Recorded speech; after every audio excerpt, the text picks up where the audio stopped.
Hey guys, welcome to Pistons Talk Podcast. Hope you guys are having a great weekend. This is going to be a pre-recorded Saturday episode because we are going to be having a very special guest on Sunday. And that special guest, I'm just going to spoil it for you guys now.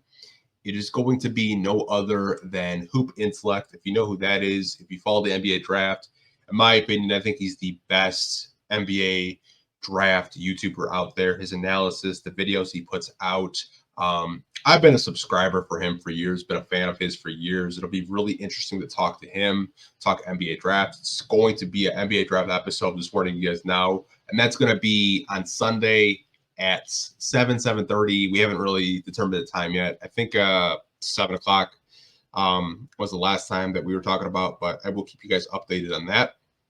But today's podcast is going to be a very short podcast, maybe 30, 40 minutes at the most.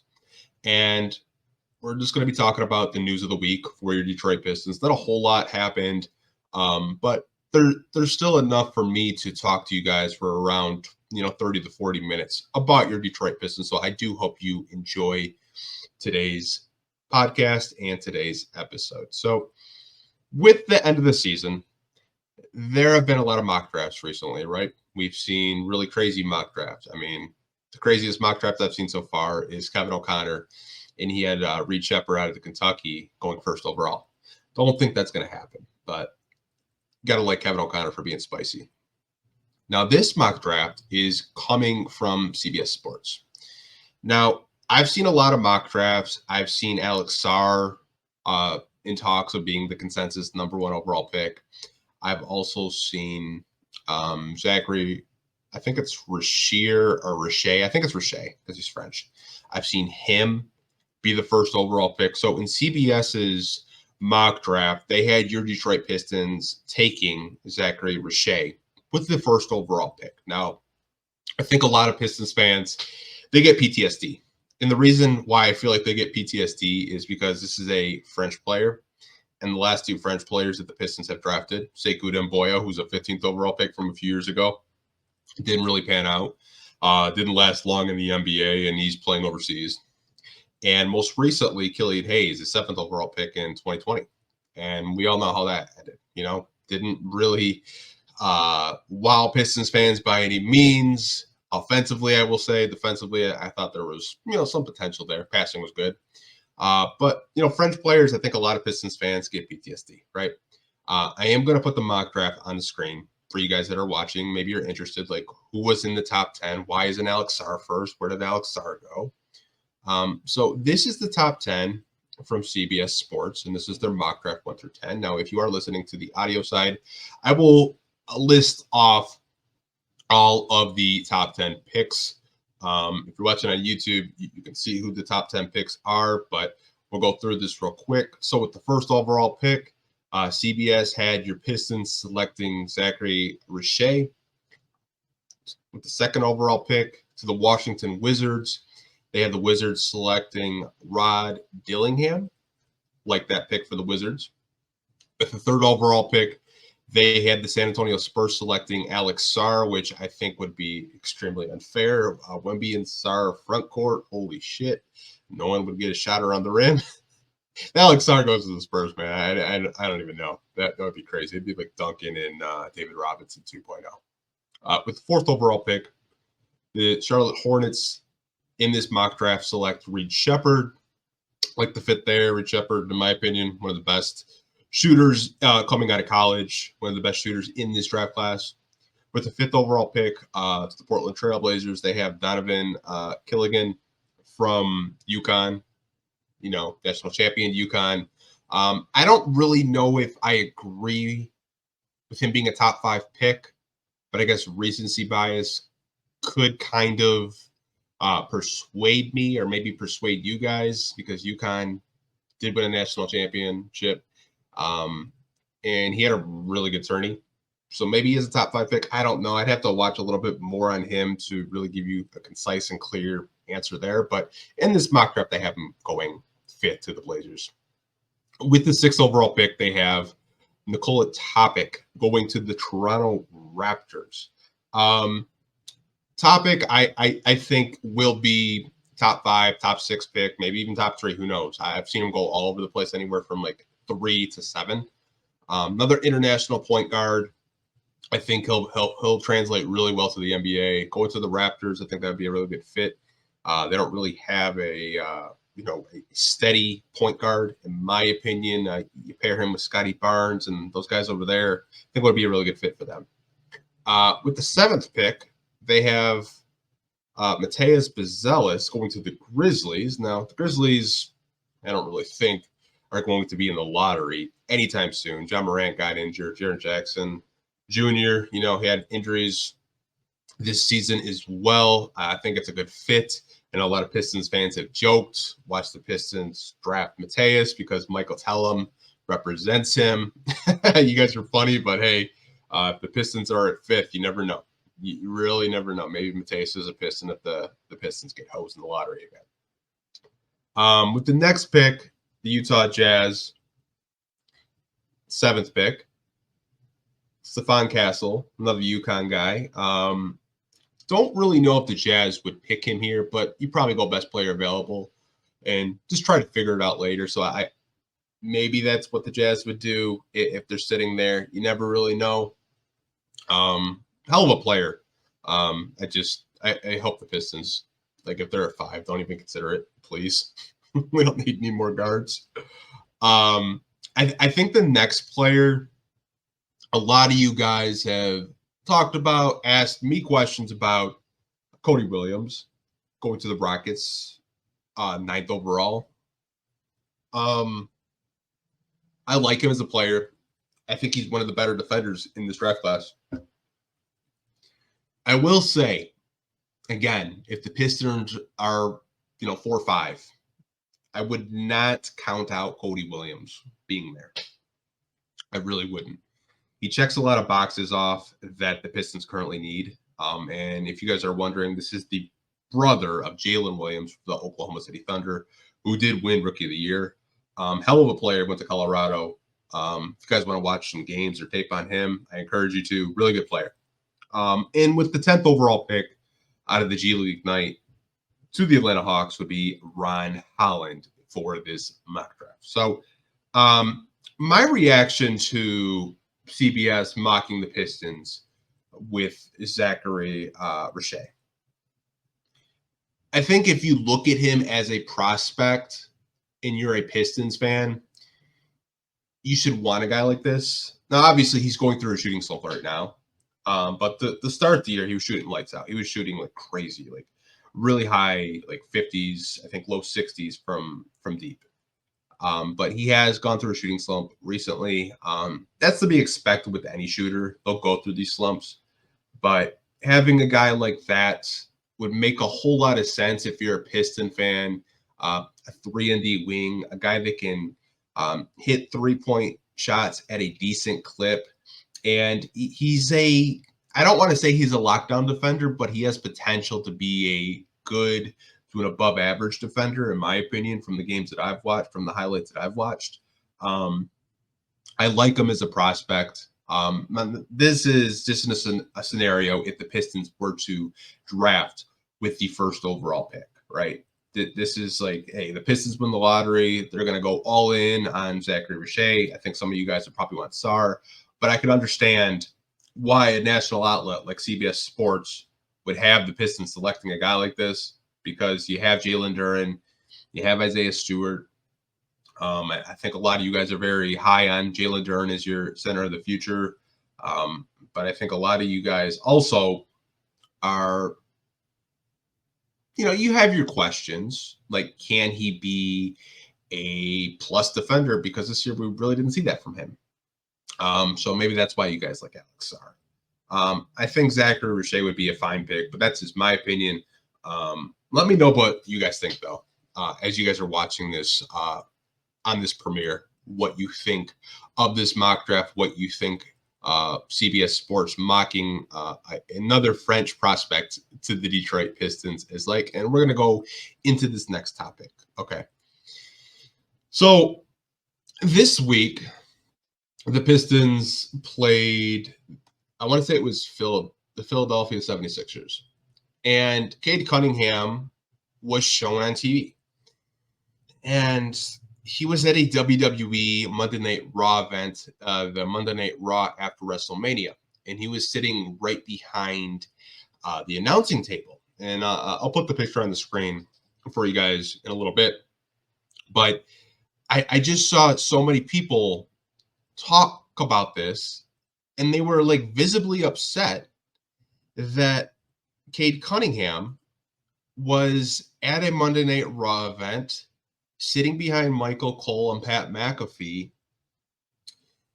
because he hadn't played in 4 games. He hadn't really shown anything for Pistons fans to feel good about. I feel like Cade has just got so much hate this season, and fans are very frustrated with the situation, with the Pistons being one of the worst teams in basketball right now. I understand that.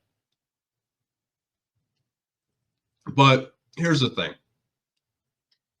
These players can have hobbies. I mean, Cade is sitting front row with the Pistons equipment manager.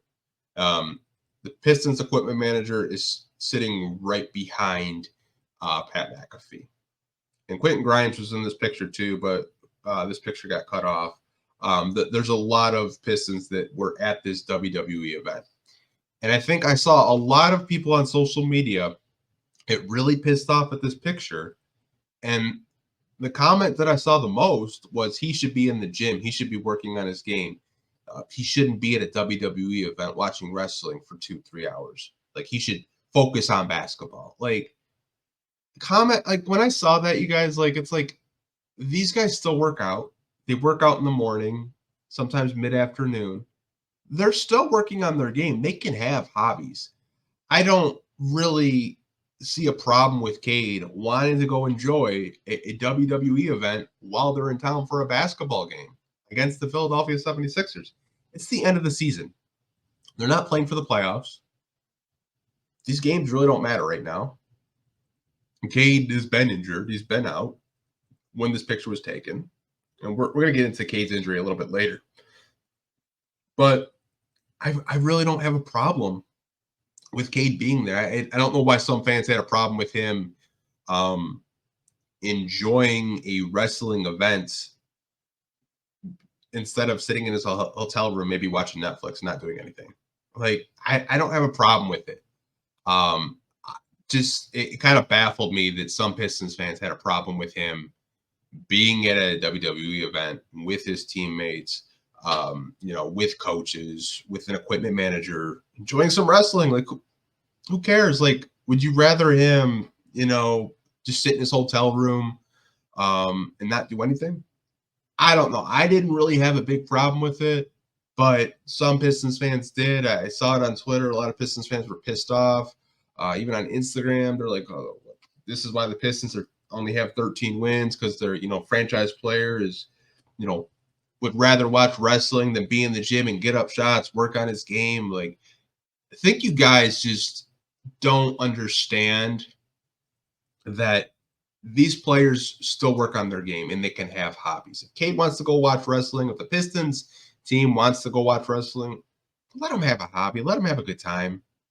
Like, this season has probably been an all-time low for them, and the spirits probably aren't the highest in that locker room. I have no problems with it. I really don't. I think if he wants to go to a WWE, go watch Monday Night Raw, let him.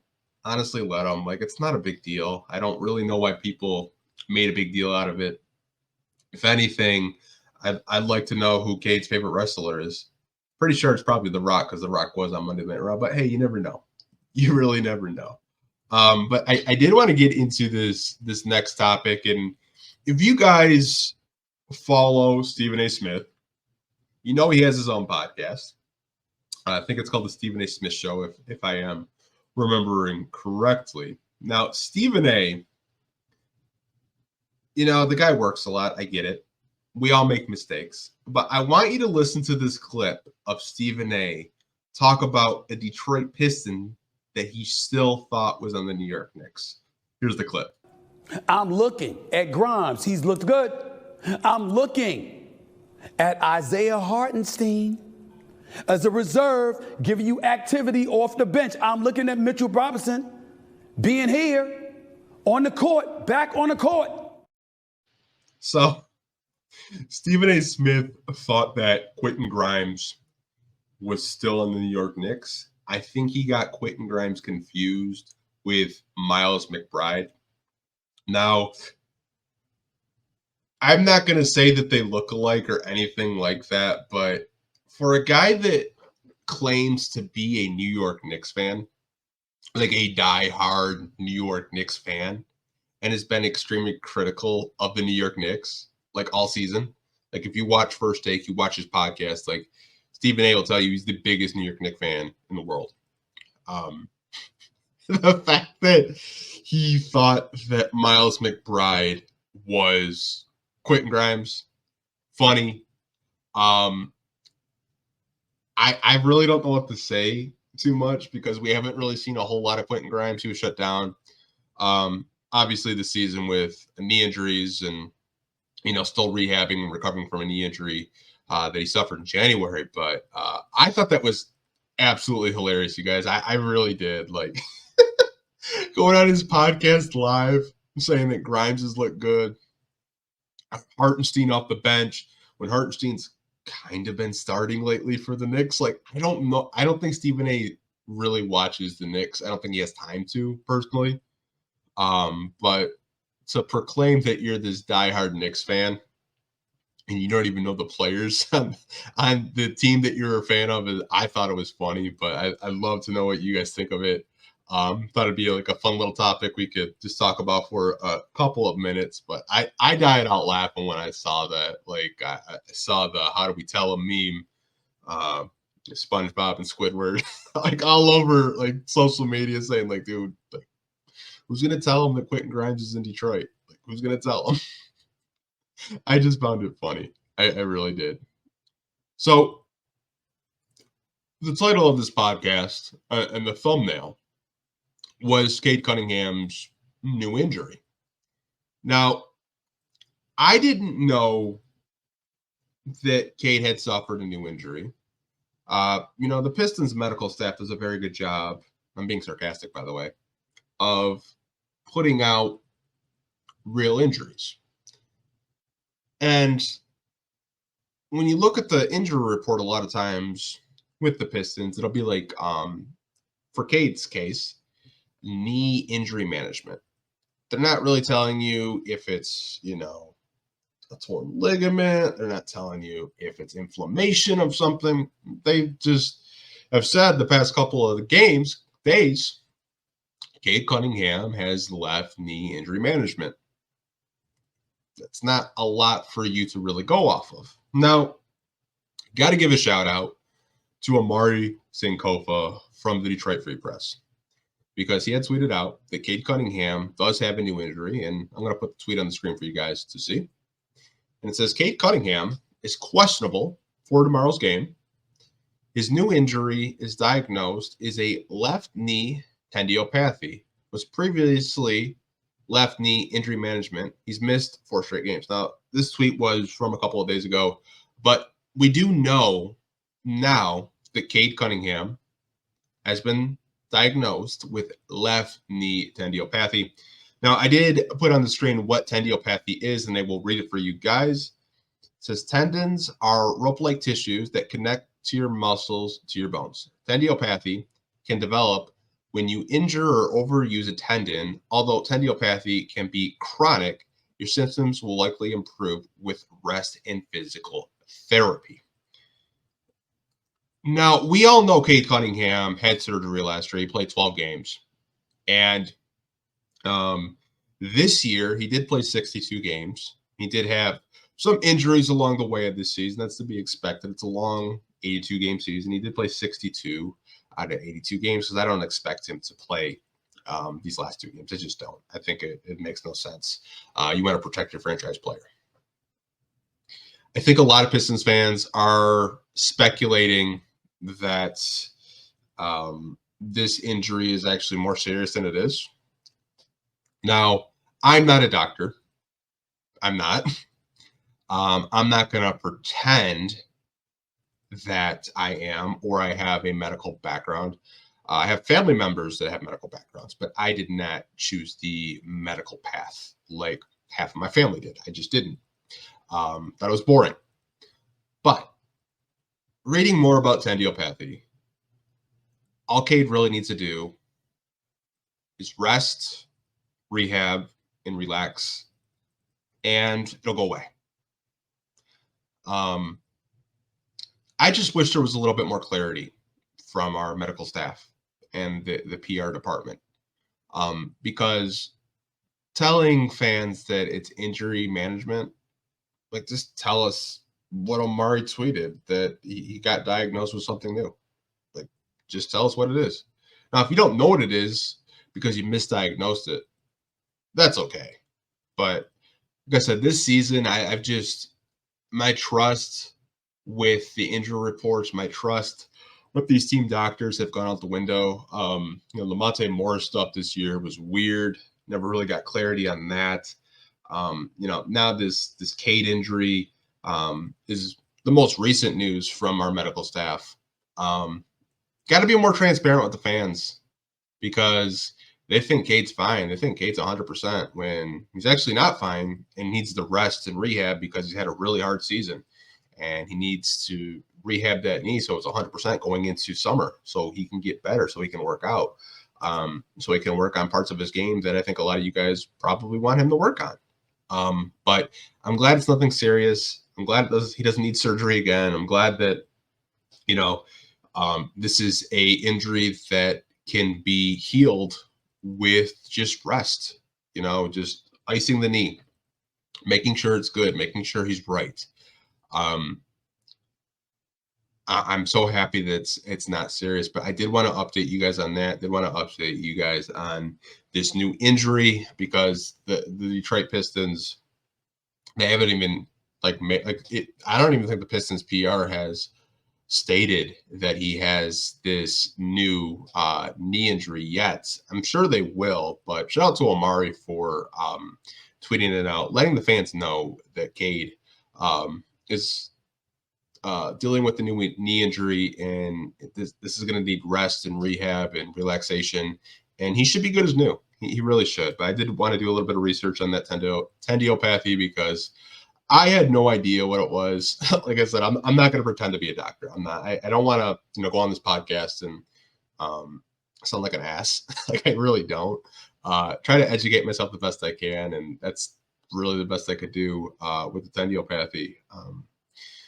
Could have a doctor on, but like I said, I don't really think you guys would probably watch that. I really don't. I don't think if I had like a sports science or a medical doctor on this podcast, you guys would really care. But maybe I'm wrong. Let me know. Let me know if that's something that would interest you down the line. We could definitely talk. So the next topic I did want to talk to you guys about. Don't know if a lot of you guys are locked in, paying attention to the Pistons still. Your Pistons don't have a president of basketball operations. They don't. I talked to you guys, I believe, about the GM stuff, how the Pistons don't really have an assistant GM. They were supposed to, most teams have two.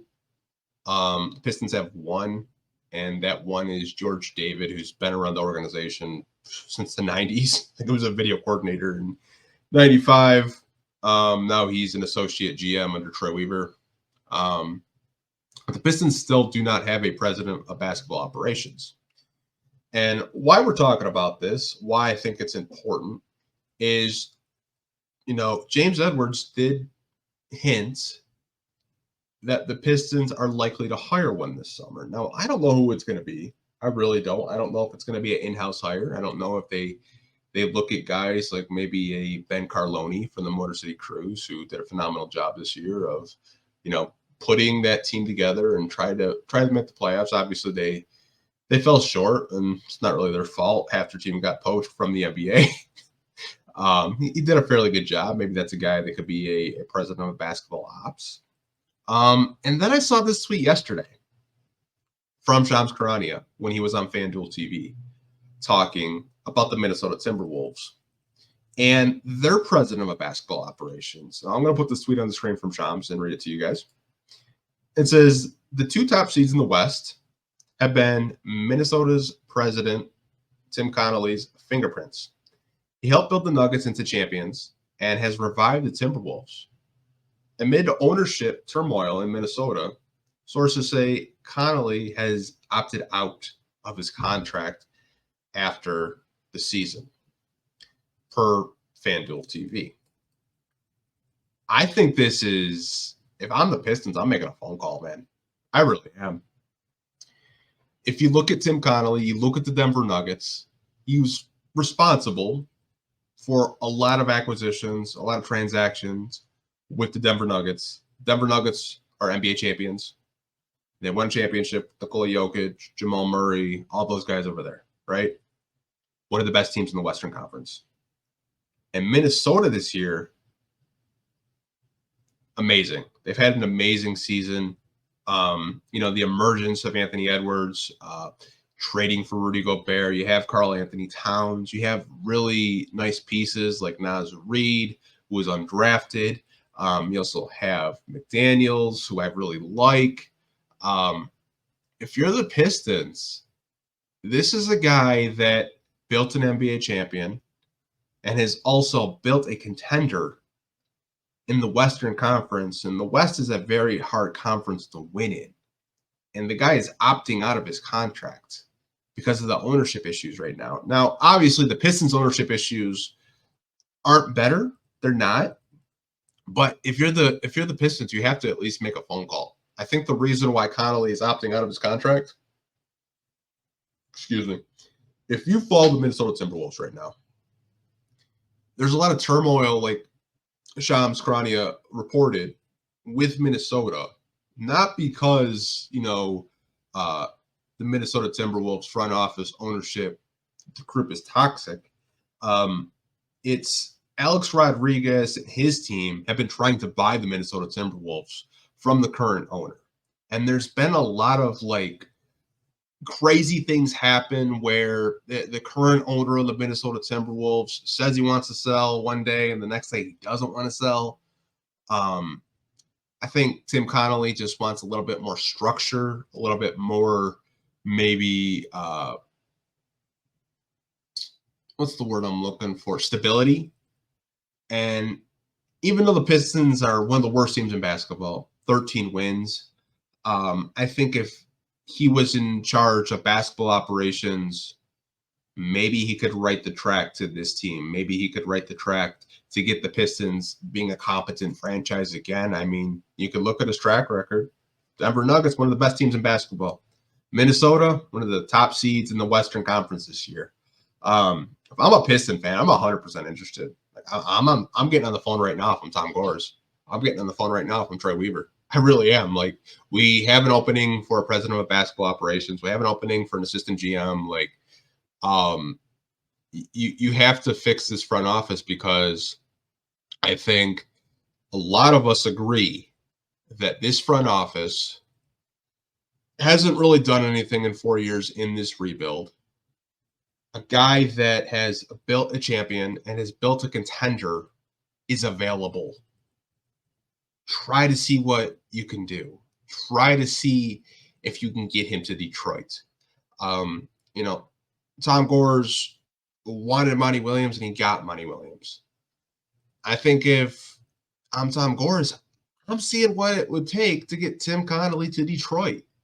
You want to right this ship, Tom? You want the Pistons to get back to being a respectable franchise, a franchise that isn't laughed at and clowned on from the national media like ESPN and all the other pundits out there on a daily basis. Go get Tim Connolly. Go get a guy that knows how to build NBA rosters, real NBA rosters. I'm telling you, when I saw this the other day, I was like, man, the Pistons have to jump on this. I don't know if it's realistic. I don't know if it's going to happen. I don't know what Tim Connolly wants out of his career. I really don't. And that's a guy that I would really be interested in bringing. And if you guys remember, the reason why Monte Morris is even in Minnesota is because Tim Connolly drafted him. Go get him. Go get that guy. I just want to say, a guy like that could really help this team get back on the right track, because I think that we're just on the highway right now, and we don't know what exit we want to get off. I think we're just going in a straight path, and we get there, we get there. We don't, we don't. I think if you bring in a president of a basketball operations like Tim Connolly, he could really help change this organization around for the better. But I want to know what you guys think of the Tim Connolly stuff. He's available. Should the Pistons go get him? I think they should. A guy of that caliber that has built good teams, built champions, drafted well. Definitely piques my interest as a Piston fan. But let me know what you guys think of that. Don't really have too many more things to say with this podcast, but I do appreciate you guys, watching this for the last 30 minutes. Again, tomorrow at 7:30, we will be joined by Hoop Intellect on Sunday, and then that will be a live stream. It's not going to be premiered like this video is. This is just a pre-recorded video because I did want to get the Piston news of the week and some topic for you guys to watch, for you guys to enjoy. And I hope you did enjoy this little 30-minute podcast, but can't wait to talk NBA draft with Hoop Intellect. I know a lot of you guys are probably really deep in the NBA draft right now, looking at prospects, looking at sleepers, looking at maybe possibly trading the pick, who knows. But we will see you guys tomorrow at 7:30, 7 o'clock, maybe 7:30. I don't even know yet what the time is, but I will make sure to update you guys in the community tab on our YouTube channel and on social media if you do follow us on Twitter, Instagram, Facebook, whatever it is. But appreciate you guys watching for the last 30 minutes, and we will talk to you guys on Sunday. Peace.